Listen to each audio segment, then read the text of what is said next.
right, ready?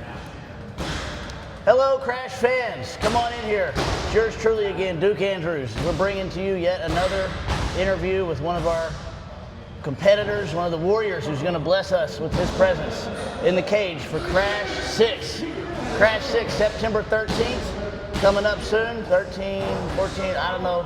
Math isn't my strong suit, but I know what does add up, and that's the fact that this man's put in many hours training for this.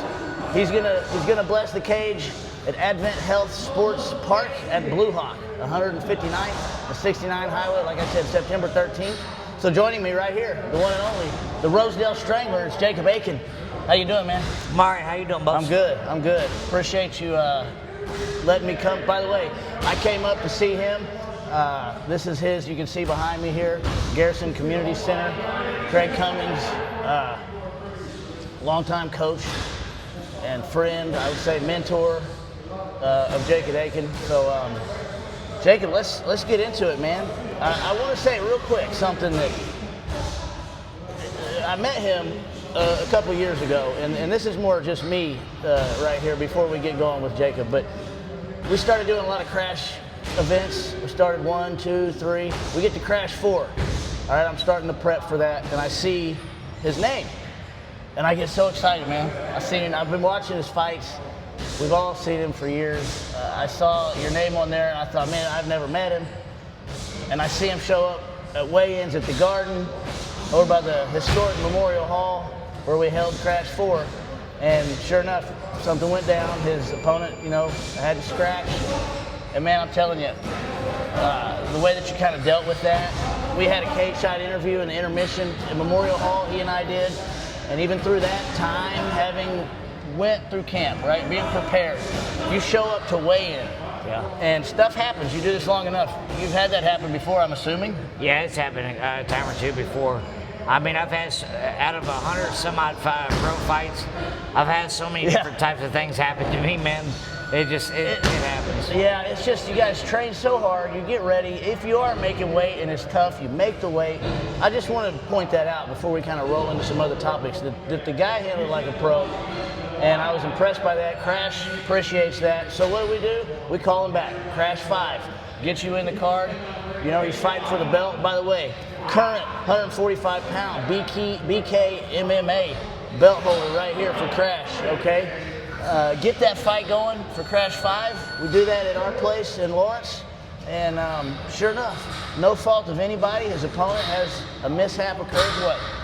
45 seconds? Yeah, it was like... A minute? I don't know. It was like calf kicks. I think that started that. You know what I mean? Sure. Like, it may have either been an injury or a calf kick. I did a lot of calf kicks in that True, fight. I do remember that. I sit next to the cage, and you're right. That's a result of those things, And I felt bad for the fella. I really did, man. I know that we're fighting, but at the end of the day, it is a sport. And the guy's got kids, So it's just one of those things where I felt that's a bad injury. Yeah, and wish the best to him. And I'm sure he's shout recovering. Out to you, Austin, man. I hope you're doing okay. Yeah, Austin, for real, definitely, sir. All these things compile, and I'm headed somewhere with this. So we call yet again, and here he is showing up for Crash 6, again, September 13th, Advent Health Sports Park in Blue Hawk. Now, Crash 6 is going to be a BK boxing. Yeah. Right. And so all these things together, young fighters, guys that deal with adversity, is part of what you go through. And does this have sort of a resonating effect? I would wonder, So the first one, Crash 4, falls out. 5, you insinuated that you caused that probably with what you're saying, the calf kicks. It still ended quickly. Yeah. And so now does this sort of build, like, man, I'm ready to get in there for once and for all? Yeah. Or does it just reset every time? No, to be honest with you, it's just bare knuckle. Like, I want to finish out my career with bare knuckle. Boxing. Yeah, bare knuckle boxing, MMA. I'm getting kind of old for MMA, but boxing is kind of my forte. And, it's just something I want to do. I've always loved that kind of stuff. I come from a Irish background. Okay. That whole gypsy lifestyle was a big thing through for your us. veins. Yeah. So it's something's in my blood. I see. Well, man, we've talked about this, C3 fans. Crash Combat is the place for bare knuckle boxing, okay? So we're just going to keep doing it. It's a great avenue, I've mentioned before, for guys like for you, younger guys that want to get into it, you're going to keep having opportunities, and people like Jacob, you're going to keep cashing in on that, man. Yeah. I really think that bare knuckle boxing is going to swallow combat sports. Like, nobody wants to see grappling. Nobody wants to see the politics of professional boxing. In my heart, I believe that bare knuckle boxing is going to swallow combat sports. I would say it's picking up.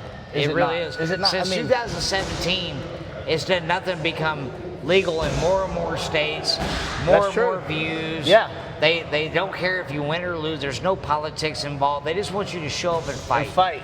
And fight fans love that. Really, that's what it's all about, is fighting. You know, the fans. I mean, what makes the show tick? When you're in there, you hear it. You hear the fans booing or not booing. Fighters love it. I mean, you know, even though I'm an MMA guy and I come from an MMA background, like, I will agree, like, nobody wants to see you go down there and pull guard. Nobody wants to see you go down there. It is part of the sport. It's within the rules. It is, but it is valuable. It serves its purpose. But I'm just saying, like, from a fighter's point of view, bare knuckle boxing is what people want to see. It is sort of something, maybe it takes us back to when boxing.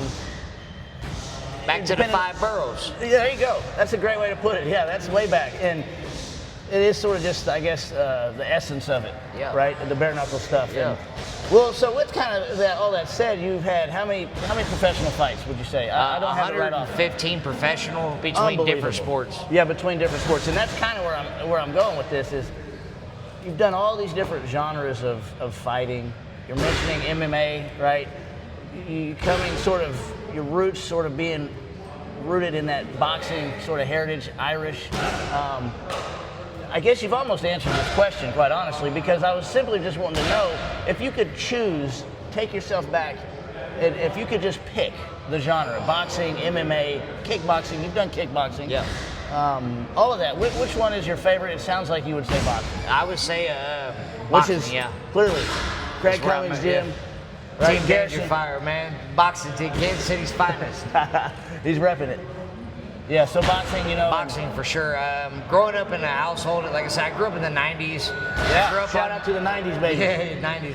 I grew up on like Mike Tyson. Absolutely. Caught the end. Like I said, we was just talking about, it was Mickey Ward versus Arturo Gotti. The 3 fights they had. Stuff and just how takes beautiful you back. that was, you know, and like, you know, like to this day, I've rarely seen fights like that. You know, I was highly influenced by Pernell Whitaker and Emmanuel Gustafsson.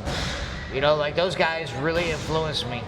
And I love the head movement. And like anybody who trains with me in here knows, or anybody who's seen me fight, like I'll stand right in front of you and make you throw air balls. Just slipping it, just making them work for it. And that's what fans, we all love that, right? We love a good stand-up, a brawl, really. I mean, from a fan's perspective, I don't even say the untrained eye, but somebody who's not in there, right? And even guys that are fighters, they'll probably agree to this, but there is something to say about the spectacle, the jaw-dropping violence of most likely controlled chaos, because they're both trained fighters typically. But man, that spectacle, that visual, that adrenaline that a fan, the crowd gets, it gets them going. We love it at Crash, and this is the guy for that. 100%. But I'm Kansas City's most violent man. Yeah, the Strangler, Rosedale. So, bare knuckle boxing, your opponent, are you to the point where you may not even look? Does it even matter? You've been doing this long enough, you just kind of have your own routine? Or is it still something that you do some film work? Do you get a little bit of background? Or what is your process? I've gotten a little bit of background. The only type of background for what the sport we're doing is MMA, so it's not really too much I can base off of that. It's a whole different sort of different thing. genre. So like the one thing I will say about this is I have a high IQ. I can look at the way you're standing.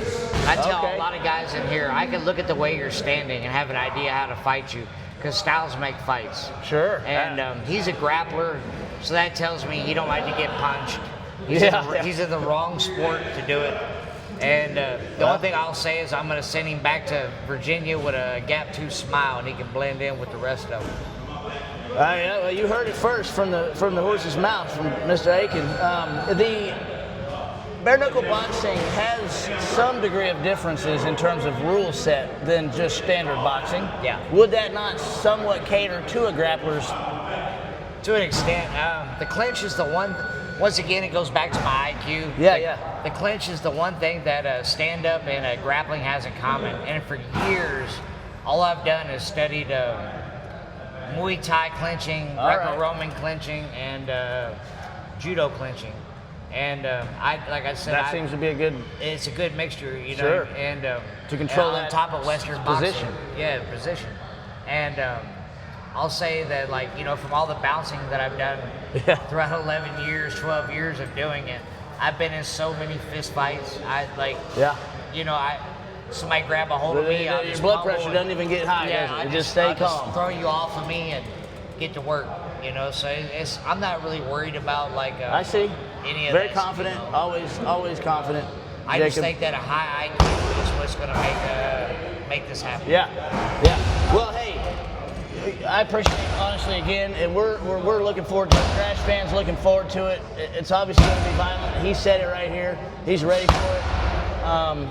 You've been through so many different fights in your career, 100 and some odd pro fights, however many amateur fights. Clearly, you've trained in multiple gyms throughout Kansas City, repping Kansas City, Kansas, Rosedale, repping the Garrison Community Center, Coach Cummings, and he's fighting on Saturday at Crash 6, and he's repping his darn self. Okay? Come out and see us if you can. Pay-per-view, nitrotickets.com. We'll see you there.